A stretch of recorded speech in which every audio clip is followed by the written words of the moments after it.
নমস্কার বন্ধুরা, মায়াবী ছায়াতে তোমাদের সবাইকে স্বাগতম। আজ তোমাদের এমন এক বাগানের গল্প শোনাব যেখানে সূর্যাস্তের পর বাতাস ভারী হয়ে ওঠে আর গাছের পাতারা ফিসফিস করে কথা বলে। আজকের গল্প নিশাচর বাগান। শহরের কোলাহল থেকে দূরে একটা পুরনো জমিদার বাড়ি। সেই বাড়ির পেছনে ছিল বিশাল এক বাগান। আম, জাম আর লিচু গাছে ঠাসা সেই বাগান একসময় খুব সুন্দর থাকলেও এখন সেখানে শুধুই আগাছা আর এক জমাট বাঁধা অন্ধকার। স্থানীয়রা বলে ওই বাগানে যা দেখা যায় তা কোনো রক্ত মাংসের মানুষ নয়।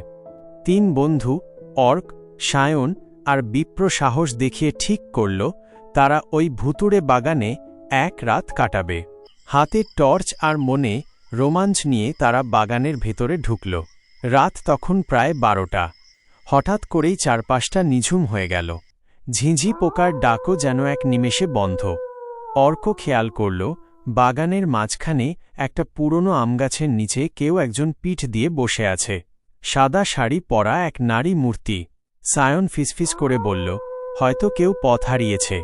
তারা যেই সেই মূর্তির দিকে এক পা বাড়াল, অমনি চারপাশের তাপমাত্রা যেন হিমাঙ্কে নেমে গেল। টর্চের আলোটা কেন জানি কাঁপতে কাঁপতে নিভে গেল। অন্ধকারেই তারা শুনল একটা অদ্ভুত শব্দ। কেউ যেন শুকনো পাতার ওপর দিয়ে চড়চড় করে তাদের দিকেই এগিয়ে আসছে। কিন্তু সামনে থাকা সেই নারী মূর্তিটি তো নড়ছে না। বিপ্র ভয়ে চিৎকার করে উঠল যখন সে দেখল গাছের ডালগুলো যেন জীবন্ত হয়ে তাদের চারপাশ থেকে ঘিরে ধরছে। অর্ক মরিয়া হয়ে টর্চটা আবার জ্বালাতেই যা দেখল তাতে ওর রক্ত হিম হয়ে গেল। সেই নারী মূর্তিটি এখন তাদের একদম সামনে দাঁড়িয়ে, কিন্তু তার কোনো মুখ নেই, শুধু মসৃণ চামড়া, আর সেখানে দুটো গর্ত দিয়ে গলগল করে কালো ধোঁয়া বেরোচ্ছে। সেটি ফিসফিস করে বলল, তোরা কেন আসলি? এখানে তো ফেরার পথ নেই। মুহূর্তের মধ্যে বাগানের সব কটা গাছ থেকে কান্নার শব্দ ভেসে আসতে লাগল। তিন বন্ধু আর পেছনে ফিরে তাকায়নি।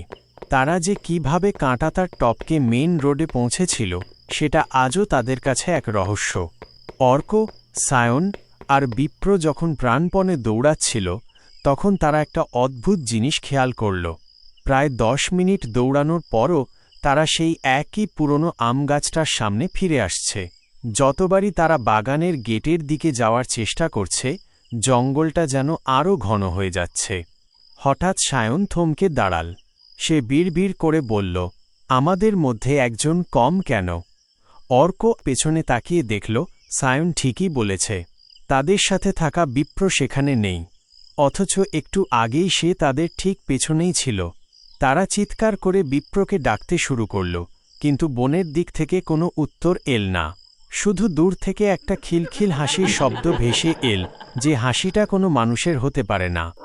টর্চের ক্ষীণ আলোয় অর্ক হঠাৎ ওপরের দিকে তাকাল। তার হাত থেকে টর্চটা পড়ে যাওয়ার উপক্রম হল। আমগাছের একটা মোটা ডালে বিপ্র উল্টো হয়ে ঝুলে আছে। তার চোখ দুটো সাদা হয়ে গেছে আর মুখ দিয়ে ফেনার মতো লালা বেরোচ্ছে। সবথেকে ভয়ের ব্যাপার হল বিপ্র একা নয়, তার চারপাশে আরও অনেকগুলো ছায়ামূর্তি ডালপালার সাথে মিশে আছে, যেন তারা বিপ্রকে ওপরের দিকে টেনে নিচ্ছে। সায়ন ভয়ে কুঁকড়ে গিয়ে বলল, ওটা বিপ্র নয় অর্ক, ওটা অন্য কিছু। ঠিক তখনই সেই মুখহীন নারী মূর্তিটি আবার তাদের সামনে উদয় হল। এবার তার হাতে একটা পুরনো জং ধরা কাঁচি। সে ধীর পায়ে সায়নের দিকে এগোতে লাগল। অর্ক বুঝতে পারল এখান থেকে পালানোর আর কোনো স্বাভাবিক উপায় নেই। সে পকেট থেকে তার দাদুর দেওয়া একটা ছোট তামার কবজ বের করে সজোরে মাটিতে আছাড় দিল। একটা তীব্র আলোর ঝলকানি আর কান ফাটানো আর্তনাদ। মুহূর্তের জন্য পুরো বাগানটা কেঁপে উঠল। যখন আলোটা মিলিয়ে গেল, অর্ক দেখল সে আর সায়ন বাগানের গেটের বাইরে রাস্তার ওপর পড়ে আছে। তাদের শরীর ঘামে ভেজা আর জামাকাপড় কাঁটাঝোপে ছিঁড়ে একাকার। কিন্তু বিপ্রকে তারা আর খুঁজে পায়নি। পুলিশ এসে তন্ন তন্ন করে বাগান খুঁজেছে, কিন্তু কোনো মানুষের চিহ্ন পাওয়া যায়নি। শুধু সেই পুরনো আমগাছটার গায়ে গভীর নখের আঁচড় পাওয়া গিয়েছিল, যা উচ্চতায় কোনো সাধারণ মানুষের নাগালের বাইরে। আজও লোকে বলে যারা ওই বাগানের খুব গভীরে যায় তারা নাকি বিপ্রর গলার আওয়াজ শুনতে পায়। সে আজও কাউকে মিনতি করে ডাকছে, আমাকে নামিয়ে নিয়ে চল, এখানে খুব অন্ধকার। গল্পের শেষটা আরও রহস্যময় আর শিউরে ওঠার মতো। বিপ্রর নিখোঁজ হওয়ার কয়েক মাস পর যখন সবাই হাল ছেড়ে দিয়েছে, তখন একদিন অর্কর ফোনের স্ক্রিনে একটা নোটিফিকেশন এল। রাত ঠিক 2:03। অর্কর ফোনে ভিডিও কল আসছে। স্ক্রিনে নাম ভাসছে বিপ্র। অর্কর হাত কাঁপতে শুরু করল।